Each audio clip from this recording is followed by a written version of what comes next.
நம்ம இந்தியன் சினிமாவை பொறுத்த வரைக்கும் ஒவ்வொரு ஜென்ரேஷனுக்கும் ஒவ்வொரு செட் ஆஃப் ஆக்டர்ஸ் இருப்பாங்க. ஸோ அவங்களுக்குன்னு ஒரு பெரிய ஃபேன்ஸ் கூட்டமே இருக்கும். அந்த மாதிரி நம்ம கேட்டோன்ல இப்போ வளர்ந்து வந்துட்டு இருக்கிற நெக்ஸ்ட் ஜென்ரேஷன் ஆக்டர்ஸை பற்றி தான் நம்ம இந்த வீடியோவில் பார்க்க போகிறோம்.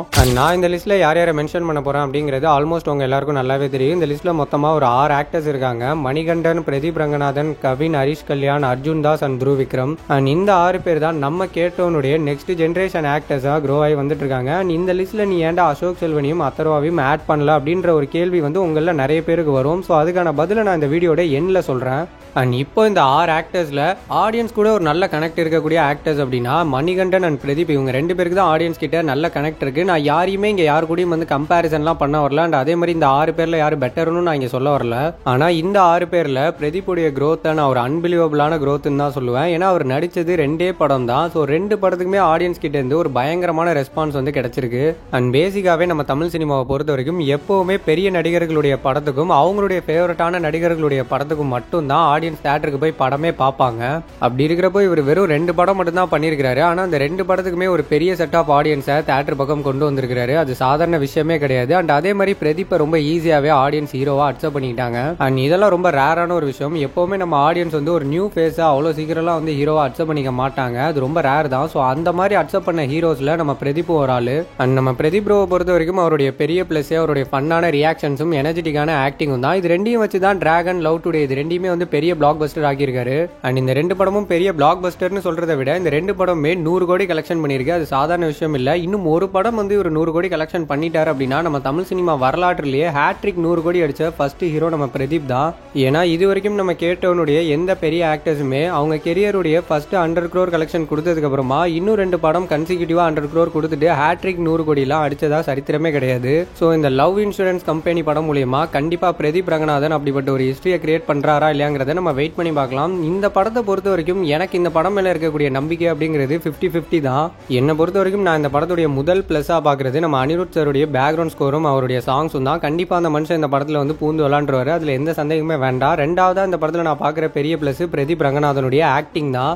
ஆனால் அதே மாதிரி இந்த படத்துடைய பெரிய மைனஸாகவும் பிரதீப்புடைய ஆக்டிங் தான் மாறிடுமோன்னு வேற எனக்கு தோணிக்கிட்டே இருக்கு. ஏன் அப்படின்னா பிரதீப்புடைய ஆக்டிங் வந்து உண்மையிலே பயங்கரமாக தான் இருக்கு, இல்லைன்னுலாம் சொல்ல மாட்டோம். பட் இருந்தாலும் அவர் அதே விஷயத்த கண்டினியூவாக பண்ணும்போது ஒருவேளை ஆடியன்ஸ்க்கு திகட்டிடுமோன்னு தோணுது. ஏன்னா நம்ம ஆடியன்ஸை பொறுத்த வரைக்கும் அவங்களுடைய மைண்ட் செட் வந்து எப்போ எந்த மாதிரி மாறுதுங்கிறத நம்மளால கணிக்கவே முடியல. ஒரு சமயம் நல்லா வந்து பார்த்தீங்கன்னா ஒருத்தர் தூக்கி வச்சு பேசுறாங்க, சில நேரத்தில் வந்து பார்த்தீங்கன்னா அவங்களே எவ்வளோ இறக்க முடியுமோ இறக்கி போட்டு பயங்கரமாக அடிக்கிறாங்க. ஸோ அந்த மாதிரி தான் வந்து நம்ம ஆடியன்ஸோட மைண்ட் செட் மாறிக்கிட்டே இருக்கு. இதுக்கு ஒரு பெரிய எக்ஸாம்பிள் சொல்லலாம் அப்படின்னா நம்ம எஸ்கே உடைய டான் படத்தை சொல்லலாம். ஏன்னா 2022 நம்ம தமிழ் சினிமாவுடைய ஃபர்ஸ்ட் பிளாக் பஸ்டரே அந்த டான் படம் தான். அதே மாதிரி நம்ம சிவகார்த்திகேயன் அவர்களுக்கு அமரன் படம் ரிலீஸ் ஆகிற வரைக்குமே அவரோட கரியர் ஹையஸ்ட் கலெக்ஷன் பண்ண படமும் டான் தான். அண்ட் இந்த டான் படத்துக்கு அப்புறமா நம்ம எஸ்கேக்கு பிரின்ஸ் அப்படின்ற ஒரு படம் ரிலீஸ் ஆச்சு. இந்த படத்துடைய அனௌன்ஸ்மெண்ட் வந்த நாள்லேருந்தே இந்த படத்துக்கு வந்து பெருசாக எந்த எக்ஸ்பெக்டேஷனும் கிடையாது. அதே மாதிரி அந்த படம் பெரிய டிசாஸ்டரும் ஆயிடுச்சு. ஸோ அந்த பிரின்ஸ் படம் மேலே ஆடியன்ஸ்க்கு இருந்த பெரும்பாலான ஒரு ஒப்பீனியன் என்ன அப்படின்னா, எப்படியா இருந்தாலும் அரைச்ச மாவை தானே ப்ரோ அரைக்க போகிறாங்க, கண்டிப்பாக இதுவும் டான் மாதிரி தான் இருக்க போகுது அப்படின்ற ஒரு ஒப்பீனியன் தான் அந்த படம் மேலே இருந்தது. ஸோ அந்த ஒரு ரீசனாலே வந்து பார்த்தீங்கன்னா அந்த ஒரு படம் சரியாக போகல. ஒருவேளை இந்த லவ் இன்சூரன்ஸ் கம்பெனியும் அதே மாதிரியான ஒரு ஒப்பீனியனை ஆடியன்ஸ் கிட்ட வாங்கிருமோன்னு எனக்கு வந்து தோணுது. ஸோ வெயிட் பண்ணி பார்க்கலாம். லவ் இன்சூரன்ஸ் கம்பெனி படம் மூலியமா பிரதீப் வந்து ஹேட்ரிக் அடிக்கிறாரா இல்லையாங்கிறத. எனக்கு தெரிஞ்சு கண்டிப்பா பிரதீப் ஹேட்ரிக் அடிப்பாருன்னு தான் நான் நினைக்கிறேன். ஸோ நீங்க என்ன நினைக்கிறீங்க அப்படிங்கிறத மறக்காம கமெண்ட்ல மென்ஷன் பண்ணுங்க. அடுத்ததான் நம்ம பார்க்க போறது மணிகண்டன் அவர்களை பத்தி தான். இந்த 6 பேர்ல வந்து பயங்கர வெர்சடைலான ஒரு ஆக்டர் அப்படின்னா கண்டிப்பா மணிகண்டனை சொல்லி ஆகணும். ஏன்னா மணிகண்டனுடைய ஸ்கிரிப்ட் செலக்ஷன் எல்லாமே தாறுமாறா இருக்கு. ஸோ மணிகண்டன் அவர்களுடைய படம் அப்படின்னா கண்டிப்பா நல்லா இருக்கும். நம்ம எல்லாரும் கூடயுமே ஈஸியா அந்த படம் கனெக்ட் ஆகும் அப்படின்ற ஒரு ட்ரஸ்ட்டை வந்து பாத்தீங்கன்னா ஆடியன்ஸ் மத்தியில கிரியேட் பண்ணி விட்டுருக்காரு. அண்ட் மணி ப்ரோவை பொறுத்த வரைக்கும் குடும்பஸ்தன், லவர், குட் நைட்னு சொல்லிட்டு எல்லாமே வந்து நல்ல படங்கள் தான். ஹேட்ரிக் எல்லாம் வந்து கொடுத்துட்டாரு. பட் இருந்தாலுமே அவருக்கான ரெகக்னேஷன் வந்து சரியா கிடைக்கலையோன்னு எனக்கு தோணுது. அதாவது கலெக்ஷன் வைஸ். ஸோ இந்த படங்கள் எல்லாமே நல்ல படங்கள், அதிகமான கலெக்ஷன்ஸ் வந்து பண்ணல அப்படிங்கிறது தான் எனக்கு வந்து கொஞ்சம் வருத்தமா இருக்கு. ஸோ பயங்கர ஃபன்னா படம் பண்ற பிரதீப்புடைய படங்களுக்கு நீங்க எந்த மாதிரியான ரெஸ்பான்ஸ் வந்து கொடுக்குறீங்களோ அதே மாதிரியான ரெஸ்பான்ஸ் கண்டிப்பா மணிகண்டன் படங்களுக்கும் கிடைக்கணும். ஏன்னா மணிகண்டன் பயங்கர டேலண்டடான ஒரு ஆர்டிஸ்ட். அவர் டேலண்ட்டுக்கு ஏற்ற ரெகக்னேஷனை நம்ம கண்டிப்பா கொடுக்கணும். ஒரு 10 வருஷத்துக்கு முன்னாடி இதே மாதிரியான ஒரு டேலண்டோட தான் நம்ம தமிழ் சினிமாவில் ஒரு ஆக்டர் என்ட்ரானாரு. அந்த நடிகர் வேற யாரும் இல்லை, அட்டகத்தி அட்டகத்தி தினேஷ் அவர்கள் தான். அந்த டைம்ல அவர் நடிச்ச எல்லா படங்களுமே ரொம்ப சூப்பரான படங்கள். அட்டகத்தியா இருக்கட்டும், குக்குவா இருக்கட்டும், ஒரு நாள் கூத்து, விசாரணைன்னு சொல்லிட்டு எல்லா படங்களுமே தாறுமாறான படங்கள். இந்நேரம் சிவகார்த்திகேயன் சார் மாதிரியோ இல்ல விஜய் சேதுபதி சார் மாதிரியோ இருந்திருக்க வேண்டிய ஒரு ஆள். ஆனா அவருடைய வாய்ப்பு வந்து பாத்தீங்கன்னா அங்க மிஸ் ஆயிடுச்சு. ஸோ இப்ப லபர் பந்து படம் மூலியமா கம்பேக் கொடுத்திருக்காரு. ஸோ இனிமேலாவது அவர் பண்ண போற படங்களுக்கு நம்ம நல்ல வெல்கம் கொடுக்கணும். ஸோ அட்டகத்தி தினேஷ் அவர்களுக்கு ஆன மாதிரியான கதை வந்து இங்க மணிகண்டனுக்கு ஆகிடக்கூடாது. அண்ட் அடுத்ததான் நம்ம இந்த லிஸ்ட்ல பார்க்க போறது கவின் அவர்களை பத்தி தான். ஒரு சீரியல் ஆர்டிஸ்டா இருந்து அதுக்கப்புறம் பிக் பாஸ் ஷோக்குள்ள என்டர் ஆகி அதுக்கப்புறம் தான் வந்து சினிமால ஹீரோவா என்டர் ஆயிருக்காரு. அவருடைய சினிமா கெரியர்ல ஃபர்ஸ்ட் படம் நட்புனா என்னன்னு தெரியுமாடான்ற படம் தான். அந்த படம் சரியா போகல. அதுக்கப்புறம் லிஃப்ட் டாடான்னு சொல்லிட்டு 2 படம் பண்றாரு. அந்த 2 படமே பெரிய பிளாக் பஸ்டர் ஆகுது. அண்ட் இந்த 2 பிளாக் பஸ்டர் படங்கள் கொடுத்ததுக்கு அப்புறமா ஸ்டார் அப்படின்ற ஒரு படம் பண்றாரு. அந்த படத்துடைய ட்ரெய்லரை பார்த்துட்டு ஆடியன்ஸ் எல்லாருக்குமே ஒரு பெரிய எக்ஸ்பெக்டேஷன் அந்த படம் மேல கிரியேட் ஆகுது. படத்தை போய் தியேட்டர்ல பார்க்கும்போது அந்த படம் ஒரு பெரிய டிசப்பாயின்மெண்ட் எல்லார் மத்தியிலுமே கிரியேட் பண்ணிடுது. அந்த ஸ்டார் படம் வந்து கொஞ்சம் நெகட்டிவா ஃபேஸ் பண்ண ஆரம்பிச்சோன்னா கவின் வந்து ஒரு ஓவர் ரேட்டட் ஆக்டர், இவ்வளவு பேர் அவரை கொண்டாடுற லெவலுக்குலாம் அந்த படம் வந்து நல்ல படமும் இல்ல, அவர் ஒரு நல்ல ஆக்டரும் இல்லைன்ற மாதிரி பயங்கர கேவலமா பேச ஆரம்பிச்சிட்டாங்க. ஆனா என்ன கேட்டா கவினுடைய ஸ்கிரிப்ட் செலெக்ஷன் உண்மையிலே பயங்கரமா தான் இருந்தது. ஸோ ஸ்டார் படம் ரொம்ப நல்ல படம் தான். அந்த படத்துல அவருடைய ஆக்டிங் வந்து டாப் நாச்சா இருந்தது.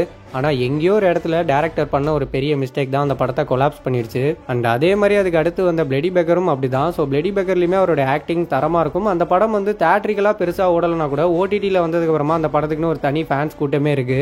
ஸோ கவினை பொறுத்த வரைக்கும் அவருடைய ஸ்கிரிப்ட் செலெக்ஷன்லாம் தாறுமாறா இருக்கு. எங்கேயுமே வந்து பாத்தீங்கன்னா ஒரு ஒரே மாதிரியான படங்கள் பண்ணவே இல்லை. ஏன்னா லிஃப்ட் மாதிரி டாடா இல்ல, டாடா மாதிரி ஸ்டார் இல்ல, ஸ்டார் மாதிரி பிளடி பெக்கர் கிடையாது.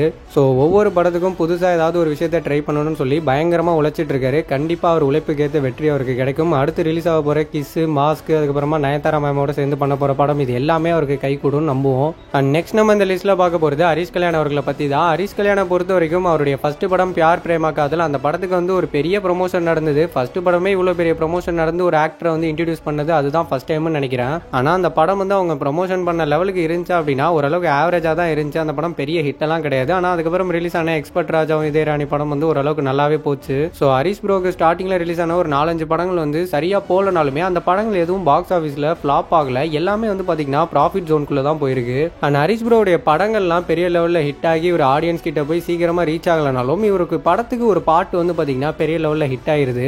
அவரோட ஃபர்ஸ்ட் படமான பியார் பிரேமா காதல் ஆரம்பிச்சு இப்ப அடுத்து ரிலீஸ் ஆக போற டீசல் வரைக்குமே வந்து பாத்தீங்கன்னா படத்துக்கு ஒரு பாட்டு பெரிய லெவல்ல ஹிட் ஆயிருது. இந்த டீசல்ல கூட இப்போ ஒரு பாட்டு பெரிய ட்ரெண்டிங்ல போயிட்டு இருக்கு. அதாவது இந்த கடல் மேல மிதக்கிற ஆகாயத்துல பறக்கிறேன்னு இந்த மாதிரி அவர் படங்களுடைய சாங்ஸ் எல்லாம் ஹிட் ஆகுறதுனாலே அவர் ஆடியன்ஸோட ஈஸியா கனெக்ட் ஆகுறாரு. அவருடைய வெற்றி பயணம் எங்க ஆரம்பிச்சது அப்படின்னா தாராள பிரபுல தான் ஆரம்பிச்சது. அண்ட் அந்த படத்துக்கு அப்புறமா அவர் பண்ண பார்க்கிங்கா இருக்கட்டும், லவர் பந்தா இருக்கட்டும், இந்த 2 படமுமே அவருடைய கெரியர் பெஸ்ட் மட்டும் கிடையாது, நம்ம தமிழ் சினிமாவுக்கே ஒன் ஆஃப் த பெஸ்ட் படம்னு சொல்லலாம். ஏன்னா பார்க்கிங்லாம் பயங்கர இம்பாக்ட் கிரியேட் பண்ண ஒரு படம். அந்த படத்துடைய ரீமேக் ரைட்ஸ் மட்டுமே 5 லாங்குவேஜுக்கு சேல் பண்ணிருக்காங்க. அதுல ஒரு யூரோப்பியன் லாங்குவேஜ் ஒன்னு. ஸோ அந்த அளவுக்கு ஒரு பயங்கரமான இம்பாக்ட் அந்த படம் கிரியேட் பண்ணிருக்கு. அண்ட் லவர் பந்தும் அதே மாதிரி தான். மலையாள சினிமாவுக்கு எப்படி ஒரு ஐயப்பனும் கௌஷியமோ அதே மாதிரி நம்ம கேட்டவனுக்கு இந்த லவர் பந்து. ஸோ அந்த அளவுக்கு வந்து பாத்தீங்கன்னா இந்த 2 படமுமே நம்ம தமிழ் சினிமாவுக்கே ரொம்ப முக்கியமான படங்களா மாறி இருக்கு. ஸோ அடுத்து ஹரிஷ்க்கு ரிலீஸ் ஆக போற டீசல் மட்டும் ஒரு பெரிய ஹிட் ஆச்சு அப்படின்னா ஹரிஷ் கல்யாண் ஒரு ப்ராமிசிங் ஆக்டரா மாறிடுவாரு. ஹரிஷ் கல்யாணோட படம் அப்படின்னாலே கண்டிப்பா தியேட்டர் போலான்ற ஒரு ஹோப்பா ஆடியன்ஸ்குள்ள கிரியேட் பண்ணிடுவாரு. ஸோ அடுத்ததான் நம்ம இந்த லிஸ்ட்ல பார்க்க போறது துரு விக்ரம் அண்ட் அர்ஜுன் தாஸ். இவங்க 2 பேரை பத்தி தான். இவங்க 2 பேருக்குமே சேமான ஒரு விஷயம் அப்படின்னா இவங்களோட வாய்ஸ் தான் செம்ம யூனிக்கானது.